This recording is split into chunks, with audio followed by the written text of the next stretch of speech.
Hello everyone.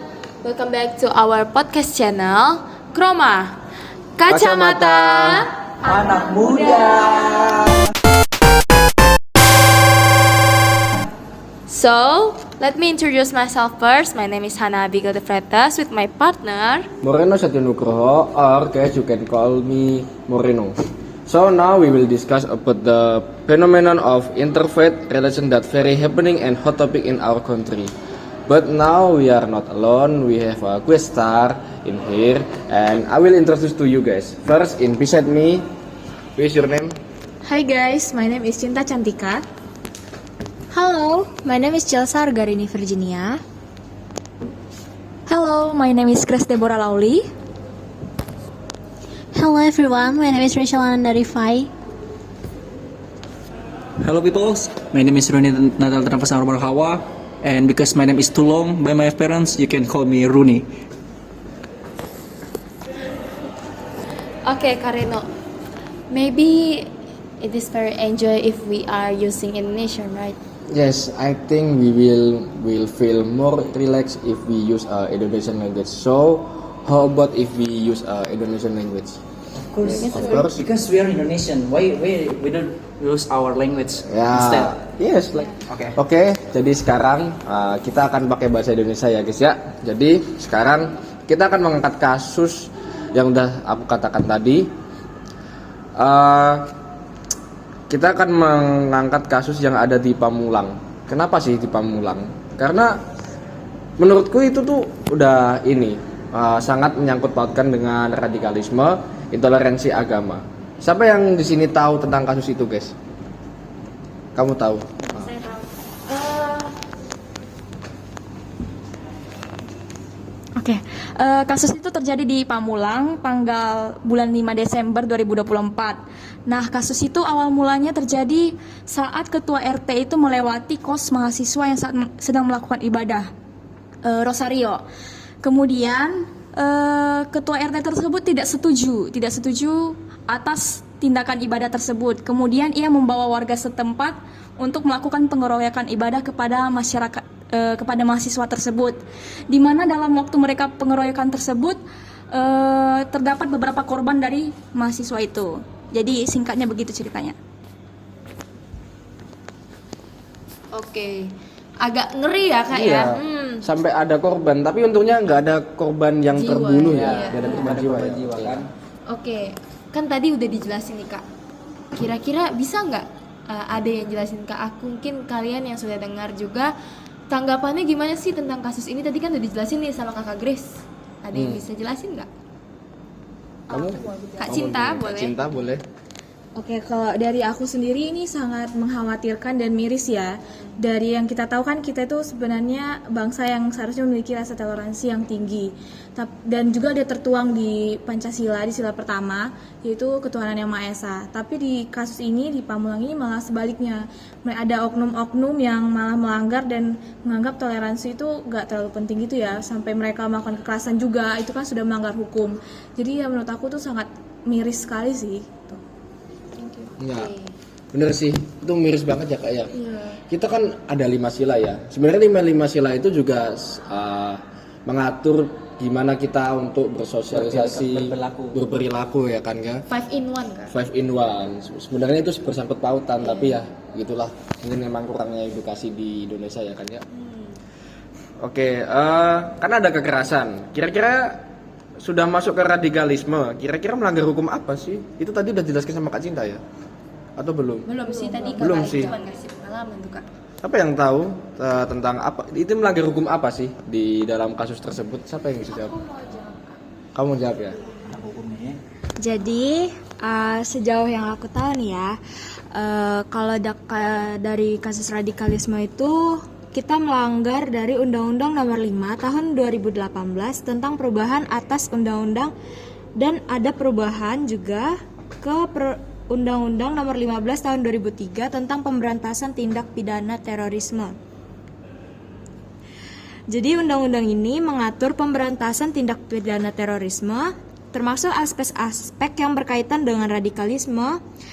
Meskipun kayak gini, definisi radikal dalam undang-undang itu juga belum dijelasin secara spesifik ya, tapi ini kita ada hukum yang kedua, yaitu Undang-Undang Nomor 32 Tahun 2002 tentang penyiaran.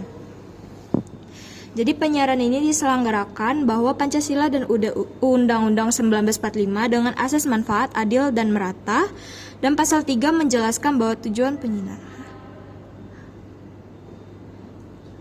Jadi menjelaskan bahwa tujuan penyiaran adalah memperkeruh integrasi nasional dan membangun masyarakat yang mandiri, demokrasi, adil, dan sejahtera. Dengan demikian, hal-hal yang harusnya dilakukan oleh mahasiswa-mahasiswa itu tuh nggak dilarang oleh ketua RT setempat. Jadi ini juga ada surat keputusan bersama tentang penanganan radikalisme di kalangan aparatur sipil negara yang mengatur sinergi antara kementerian dan lembaga dalam menangani tindakan radikalisme di lingkungan. Gitu.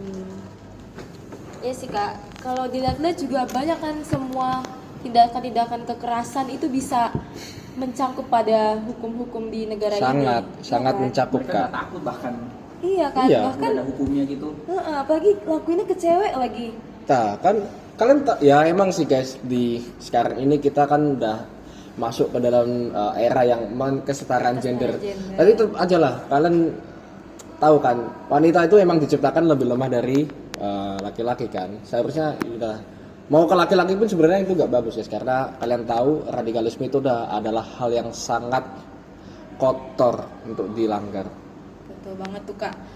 Oke, kira-kira kakak-kakak tuh ada nggak yang bisa jelasin ke aku atau kayak punya pengalaman tentang radikalisme yang kalian rasakan ketika berada di tempat ini, atau kalian pernah merasakan kekerasan atau ya penistaan agama lah di daerah kalian? Banyak coba sini. Oke. Nah, dulu aku sebenarnya sih nggak untuk kasus ini nggak cuma untuk kita warga anak kuliahan aja. Sebenarnya di bawah anak perkuliahan tuh, di tingkat bawah tuh lebih banyak bahkan.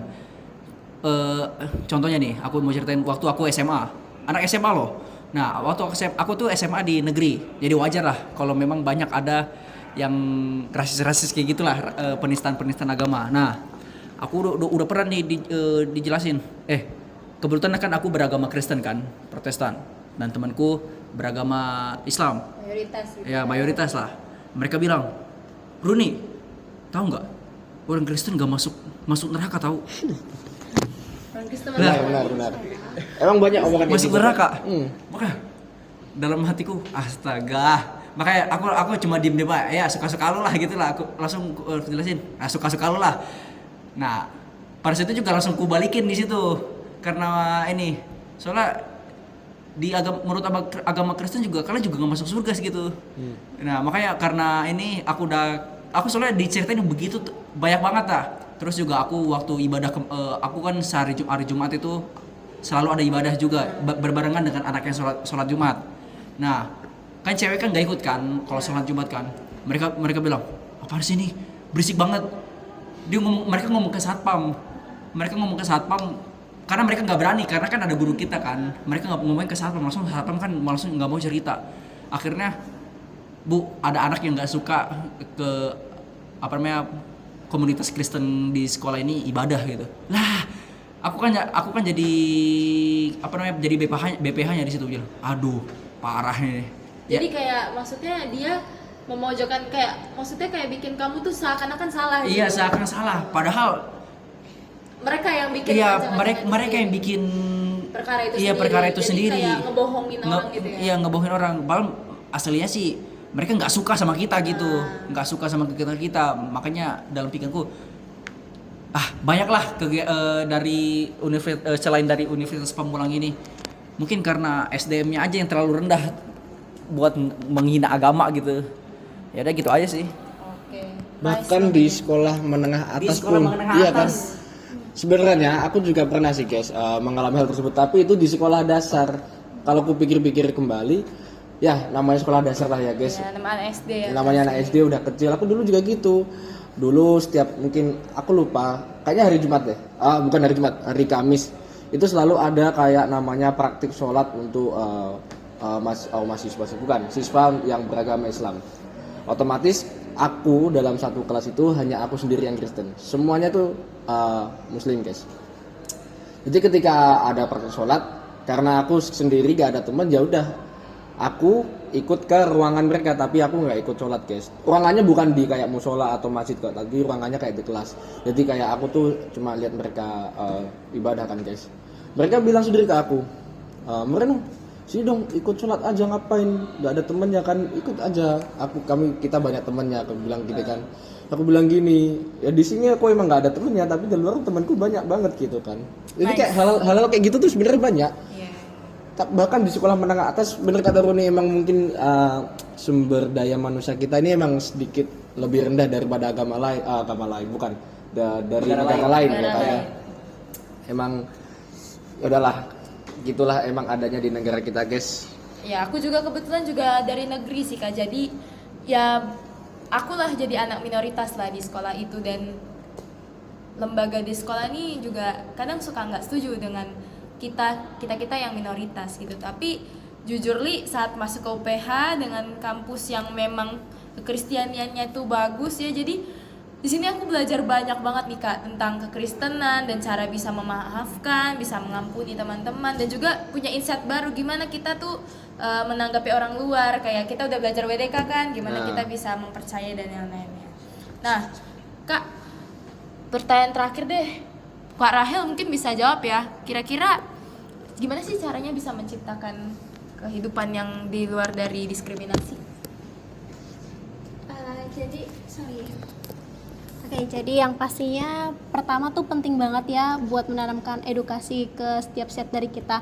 Jadi itu namanya tuh pendidikan itu penting banget bagi kita. Jadi kita bisa tahu cara menghargai sesama.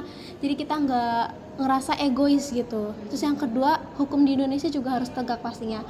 Dan juga pemerintahnya juga harus adil sih. Nggak boleh dia lebih menekankan kepada agama yang mayoritas daripada minoritas.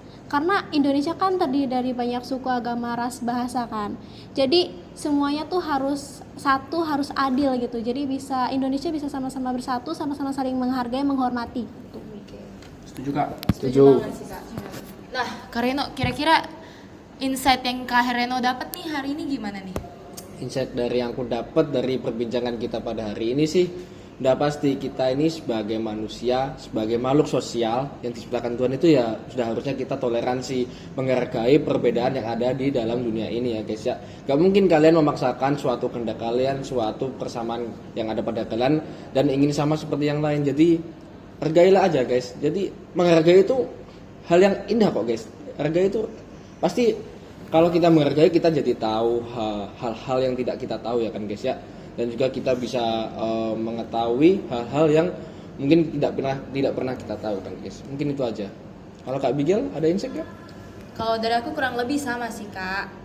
Kalau kata orang-orang, untukmu agamamu adalah agamamu, agamaku adalah agamaku. Nah, gimana caranya kita sebagai warga Indonesia ya kita harus bisa menghargai satu sama lain, karena di Indonesia tadi yang dibilang sama Kak Rahel, kalau misalkan kita di Indonesia ini punya banyak suku, agama, bahasa dan juga rasnya. Jadi kita harus bisa menghargai satu sama lain. Oke Kak, mungkin podcast kita sampai hari ini Cukup sampai dulu sini ya. aja, cukup aja dulu ya Kak Iya. ya.